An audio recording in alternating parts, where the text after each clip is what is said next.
Hello student, welcome back to our YouTube family. Student देखिए, हम Jacobian chapter start कर रहे थे बीएससी थर्ड सेमेस्टर में, और उसी सीरीज़ को आगे बढ़ाते हुए आज जो है हम जैकोबियन की प्रॉपर्टी पढ़ेंगे और काफ़ी सारी प्रॉपर्टी बताऊंगा इसमें, जिससे कि आपके जो क्वेश्चन हैं वो आसानी से हो जाएंगे। तो देखो, सबसे पहले हम पढ़ते हैं चेन रूल। चेन रूल क्या होता है?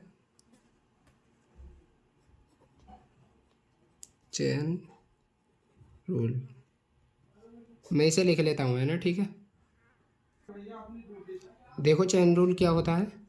अगर हमारे u1 u2 जो फंक्शन है y1 और y2 के, और y1 और y2 जो हैं वो x1 x2 के फंक्शन है, यानी फंक्शन दूसरे फंक्शन का फंक्शन है, यानी फंक्शन का फंक्शन। जैसे यहाँ पर u1 u2 जो है y1 y2 के फंक्शन होंगे, और y1 y2 भी x1 x2 के फंक्शन है। तो इस केस में जो u1 u2 का जो जैकोबियन होगा with respect to x1 x2, देखो लास्ट वाले के रेस्पेक्ट में कर रहे हैं हम, तो इसका जो जैकोबियन हो जाएगा u1 u2 का y1 y2 के रेस्पेक्ट में जैकोबियन, और y1 y2 का x1 x2 के रेस्पेक्ट में जैकोबियन। अगर इस वाले फॉर्मूले को हम एक्सटेंड करें अप टू n वेरिएबल तक, तो देखो ये कैसे हो जाएगा। देखो, ये हमारी जनरल फॉर्म हो जाएगी जब हमारे u1 u2 जो हमारे n फंक्शन है और उनका हमें इंडिपेंडेंट वेरिएबल x1 x2 के रेस्पेक्ट में जैकोबियन फाइंड करना है। तो ये कैसे हो जाएगा, जैकोबियन ऑफ u1 u2 और un with respect to y1 y2 yn तक, और उसके बाद में y1 y2 को हम x1 x2 के रेस्पेक्ट में जैकोबियन फाइंड करेंगे। तो ये वाली फॉर्म जो हमारी जनरल फॉर्म हो जाएगी। अब चाहे हमारे 3 फॉर्म तक आ जाएं तो हम इसे 3 तक स्टॉप कर देंगे, और 4 तक आ जाएंगे तो 4 तक स्टॉप कर देंगे। ठीक है, आगे जो नेक्स्ट प्रॉपर्टी है वो देखते हैं।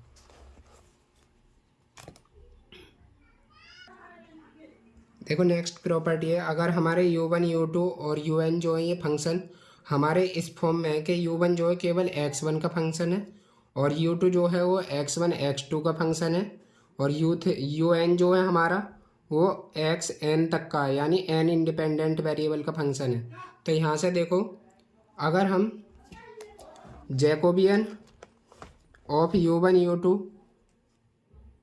और un का हम फाइंड करें x1 x2 xn के रेस्पेक्ट में, तो यहाँ से कितना आ जाएगा। देखो, हमारा पहले जो होता है u1 का जो है xn तक हम पार्शियली डिफरेंशिएशन करेंगे, लेकिन जब इसमें x2 है ही नहीं हमारे u1 में, तो इसका डिफरेंशिएशन 0 हो जाएगा। उसी प्रकार इसमें जब हमारे u2 में x3 है नहीं, तो इसका डिफरेंशिएशन भी 0 हो जाएगा। और ऐसे ही लास्ट वाले टर्म में हमारे un में जो हैं वो nth तक हैं पूरे, तो un अपॉन xn आ जाएगा। अब आप यहाँ से देखो, ये हमारा एक डायगोनल अपर ट्रायंगुलर नहीं सॉरी लोअर ट्रायंगुलर मैट्रिक्स बनना है। ठीक है, तो इसका जो डिटर्मिनेंट होगा वो इसके डायगोनल एलिमेंट्स का प्रोडक्ट होगा। तो यहाँ से इसका जो जैकोबियन है वो कितना आ जाएगा, देखो नेक्स्ट पेज पर देखते हैं।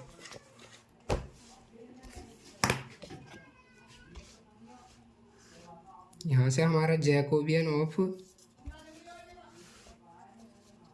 u1 u2 dot dot un with respect to x1 x2 dot dot xn क्या हो जाएगा, इसके प्रिंसिपल डायगोनल एलिमेंट का प्रोडक्ट हो जाएगा, यानी del u1 upon del x1 into del u2 upon del x2, और ऐसे ही आगे तक del un upon del xn, ये सब प्रोडक्ट में। ठीक है, तो ये हमारा इनका जैकोबियन हो जाएगा। दूसरी प्रॉपर्टी ये होगी, आगे देखते हैं। ठीक है, देखो इस प्रॉपर्टी को ना ध्यान से समझना आप। यहाँ पर u जो है हमारा फंक्शन है एक्स वाई जेड का, और v भी हमारा एक्स वाई जेड का फंक्शन है, और w भी एक्स वाई जेड का फंक्शन है। तो यहाँ से देखो क्या करना है, हम इसका ना u का पहले फर्स्ट वाले को इसे ले लेते हैं, यानी अब हम इसके पार्ट बना देते हैं a। जब हमारा u जो है फंक्शन है वो एक्स वाई जेड का, तो यहाँ से क्या करना है, देखो इसका भी u का ना हमें u v और w के रेस्पेक्ट में पार्शली डिफ्रेंशिएशन कर देना है। तो देखो क्या हो जाएगा, differentiating with respect to u v डब्ल्यू। तो देखो यहाँ से कितना हो जाएगा, डेल, पहले यू के रेस्पेक्ट में कर रहे हैं तो del u upon del u, और उसके बाद में डेल यू का हम एक्स के रेस्पेक्ट में करेंगे।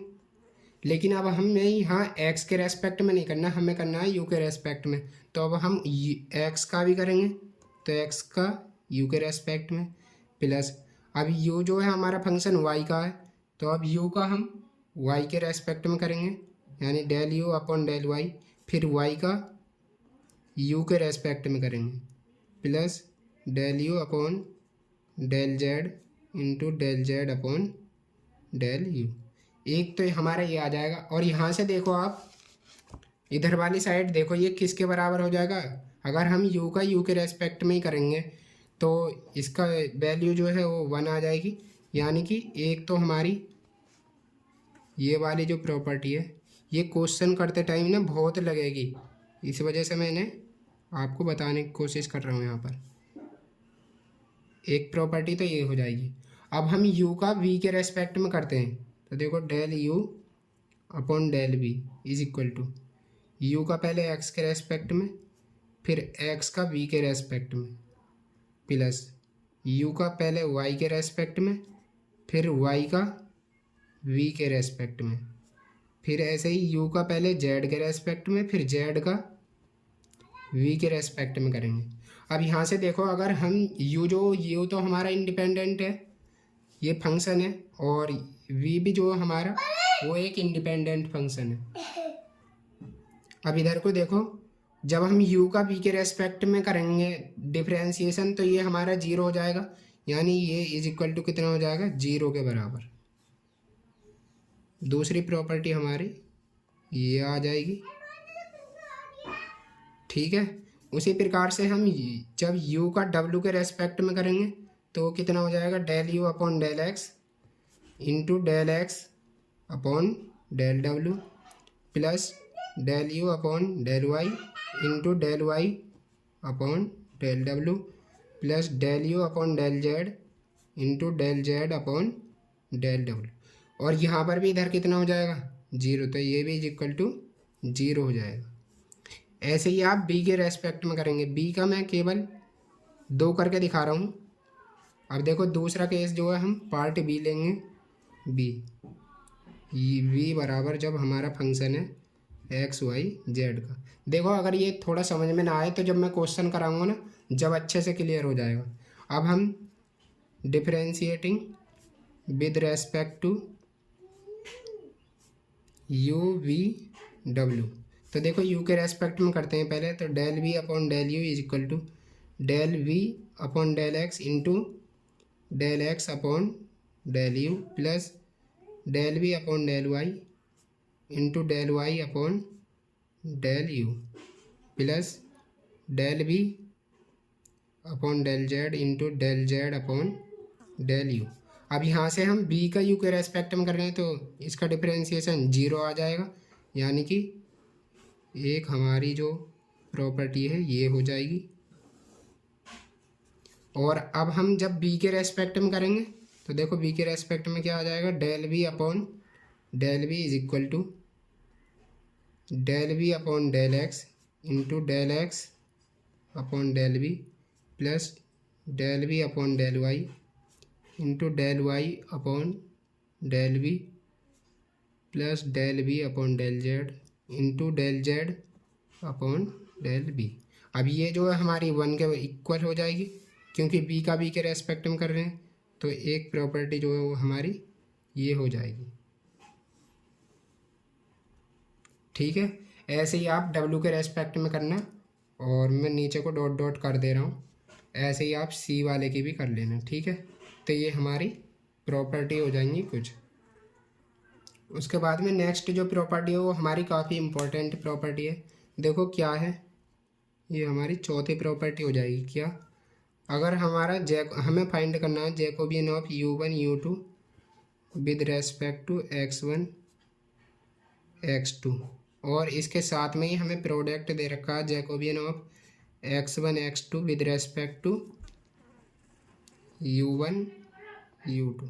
तो इसकी वैल्यू जो हो जाएगी वो हमेशा 1 हो जाएगी, चाहे हमारे u1 u2 को किसी भी चीज़ के फंक्शन दे रखे हों, ठीक है। तो इसकी अगर मैं जनरल फॉर्म लिखूं, जनरल फॉर्म, तो देखो जनरल फॉर्म हो जाएगी हमारी Jacobian of u1 u2 dot dot un with respect to x1 x2 xn तक into Jacobian of x1 x2 xn with respect to u1 u2 dot dot un। तो इसकी value कितनी हो जाएगी, 1 हो जाएगी, ठीक है। इंपॉर्टेंट प्रॉपर्टी है। जैसे मान लो अगर हमारा इतने का जैकोबियन दे रखा है और इसका जैकोबियन पूछा है, तो हमें इसके 1 अपॉन में पहुंचा देंगे इसे, जौन सा मैंने क्वेश्चन आपको लास्ट में करके दिखाया था कल, ठीक है। इसी फॉर्मूले से 1 सेकंड में हो जाता। इस वाले प्रॉपर्टी को बोलते हैं हम जैकोबियन ऑफ फंक्शन। उसके बाद में आती है हमारी जैकोबियन ऑफ इम्प्लिसिट फंक्शन। तो मैं इसे पहले लिख लेता हूँ, ठीक है। देखो क्या है ये प्रॉपर्टी। अगर हमारे u1 u2 un और x1 x2 xn जो वो इस टाइप से कनेक्टेड हैं, जैसे ये f1 का फंक्शन है और u1 u2 इस टाइप से कनेक्टेड हैं कि इज इक्वल टू 0, यानी कुछ भी दे रखा होगा उसे एक तरफ ले आएंगे LHS की तरफ। उसके बाद में ऐसे ही f2 कोई फंक्शन हो जाएगा और ऐसे ही fn।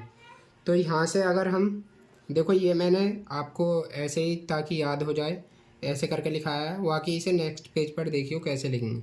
अगर हमें Jacobian of f1 f2 fn with respect to u1 u2 un, देखो इसे याद कैसे करोगे, u1 u2 से u1 u2 ये वाली जो टर्म है वो हमारी कैंसिल हो जाएगी।